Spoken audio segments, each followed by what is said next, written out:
If you're eating less and moving more than you've ever moved, but you're still not seeing the results, keep watching. Because eat less and move more isn't advice, it's a slogan. And the fitness industry has been selling it to you for decades instead of building you a system.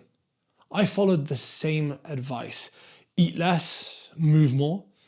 And I did both of those things and it still stopped working. And most of the men hit the same wall, not because they're lazy, because nobody told them what the slogan actually means in practice. I remember standing in the kitchen one morning, I was thinking, how much less can I actually eat? Like, how much lower can I go? Do I need a juice diet, ACV? Do I need some whatever? Do I need something? I was already barely eating anything and I was tracking everything, but the scale hadn't moved in over a week. So my logic there, like most people, what if I ate even less? Because if eating less works, eating even less must work better and faster. And for about 4 days, it did. But then I was raiding the cupboards at 9 p.m. It's always raiding the cupboards. I was eating weird things that I wouldn't usually eat, just whatever I could get my hands on. I mean, eating biscuits for dinner and stuff like that, nuts, handfuls of nuts that I don't even like, and just weird trail mixes. I didn't want to feel completely out of control, but I was wondering what was wrong with me, like what was happening. And if you've been there, you know that feeling. You know the mixture of frustration and shame where you've been doing everything right, but your body just seems to be working against you. Like, why was I doing that? I couldn't really think about it. It is, but not for the reason you think. When you cut your calories too aggressively, your body just doesn't really sit there and say, oh yeah, time to burn through the fat stores and get you ripped. It starts to resist. And the fitness industry calls that a willpower problem. And honestly, I don't know why, because it's not really helpful. It isn't. Your biology is now doing exactly what biology does. Your body starts rationing energy because you're not giving it much, sharpening hunger signals, again, because you're not giving it much, and making food feel more urgent than it ever did before, again, because you're not giving it much. This isn't because something is wrong with you, but because everything is working exactly as designed. And then you do what most people do, you break. Then you feel guilty. And then you try again. Now you're caught in the cycle that keeps the fitness industry in business. The problem was you were eating too little to sustain it.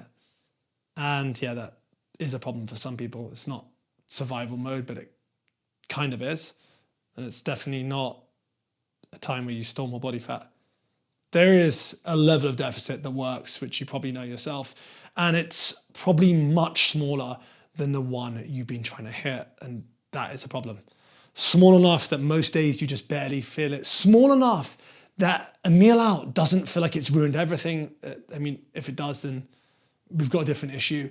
Small enough so you can actually see yourself doing this in 6 months, because if you're really serious about fat loss, it's going to take more than 2 weeks.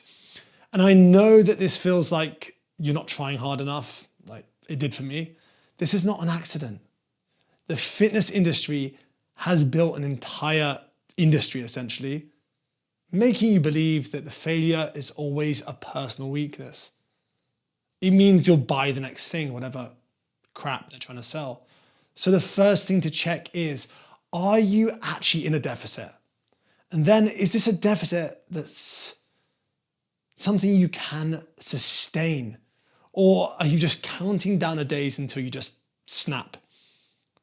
And yes, the fitness industry sells aggressive because aggressive feels like commitment.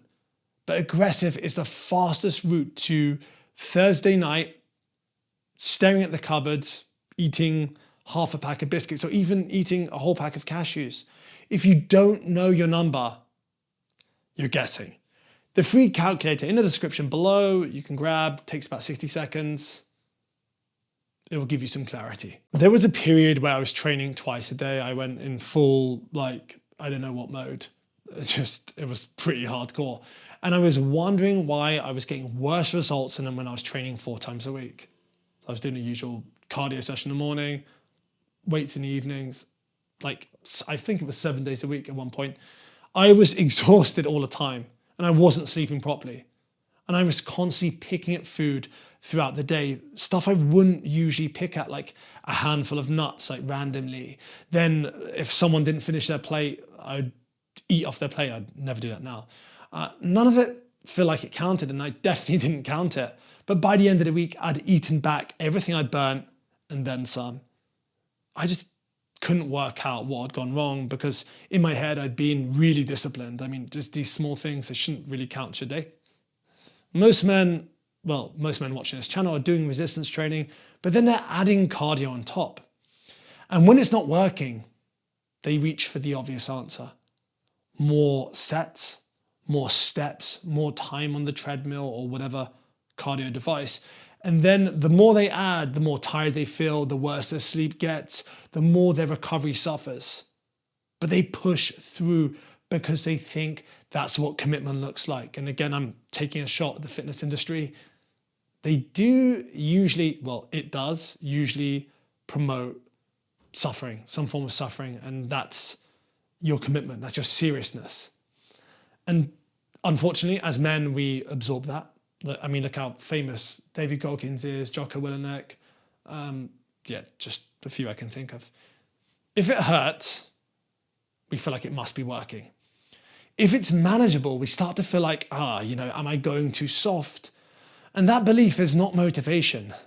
It's the thing that burns men out and sends them back to square one every few months. That is not a place you want to be in. A bad night's sleep will do way more damage to your diet than almost anything else. Your body runs on empty, starts screaming for food. That's a real thing. Not because you have no willpower. That's not the reason. It's because it's trying to survive even. You're now snacking a lot more, and those snacks often add more calories than the cardio burnt in the first place. And now the weekend comes. And now you're eating things you wouldn't normally touch in amounts you just can't justify. You're not even bothering thinking about tracking. Then you wake up Sunday morning wondering why you keep doing this. But you think it's fine, I've been good all week, it's okay. But by Monday morning, you're looking back at the week, you're realizing you've just undone your progress, but you can't figure out where it went wrong. Because in your head, you did everything right. Most of the time. It felt that way anyway. Here's my view on this. Training is supposed to be the thing that improves your life, not the thing that quietly destroys your diet by Thursday. And yes, it's always Thursday. If your program is making you eat more than you're burning, it's not a program, it's a problem. So the second thing I want you to check is this. Is the amount you're currently moving, so exercising, actually sustainable for you? And is the tiredness you're feeling starting to quietly push you to eat more without you even noticing? Because if it is, more exercise isn't the solution. Better recovery is. So at one point I used to think I had a discipline problem. I'd have a brutal week at work. I'd still train, still try to eat well. And by Thursday, I was just done. I wasn't really binging. I was just more relaxed and making slightly worse decisions, like going for the more indulgent foods, the things I almost knew I would eat more of, but I just wanted that enjoyment. And by the end of the week, the damage was done and I couldn't even pinpoint like exactly where it happened because I just relaxed a little bit. And it's not stress that makes you fat. Well, not directly. It just makes it nearly impossible to make good decisions at 8 p.m. Every small choice throughout the day takes something out of you. So by the time you walk through the door, there's just nothing left. And if you've had a crap day at work, you're already tired from training, you walk through the door, the kitchen's in a mess or just doesn't really look appealing.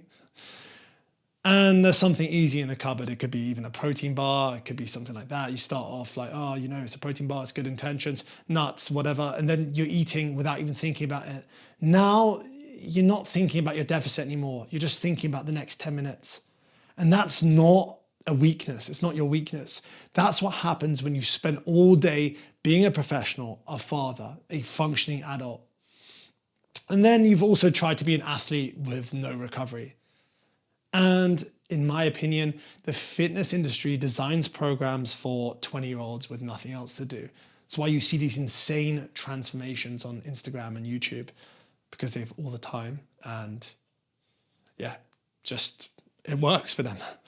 And then the next morning, you're feeling fresh and motivated after all this. You genuinely can't understand how it happened, because the fresh and motivated version of you would never do that. But that's the problem. You've been designing your diet around the morning version of yourself, and it's the 9 p.m. version that actually has to live it.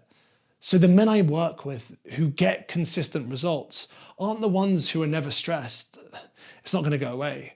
They're the ones who've set things up in a way that the 9 p.m. version of themselves doesn't have to make hard decisions. What's in the house, what's already prepped, what's easy when everything goes wrong. That's the system. And not when you're feeling fresh and motivated. What you eat when you're not, what you eat when, again, you're more stressed, because stress isn't going anywhere. You'll get better at tolerating stress for sure. But the question isn't how you avoid it. It's how you set things up so that the stress version of you doesn't undo the motivated version of you. And that is the third thing I want you to check. When everything goes wrong in a week, what does your environment push you towards? Because that's the real test of whether your setup is actually working or working against you. So the eat less and move more, it isn't wrong. It just assumes you're a machine. And remember, I didn't lose fat with more restrictions or add in more cardio or just find some magical willpower from nowhere.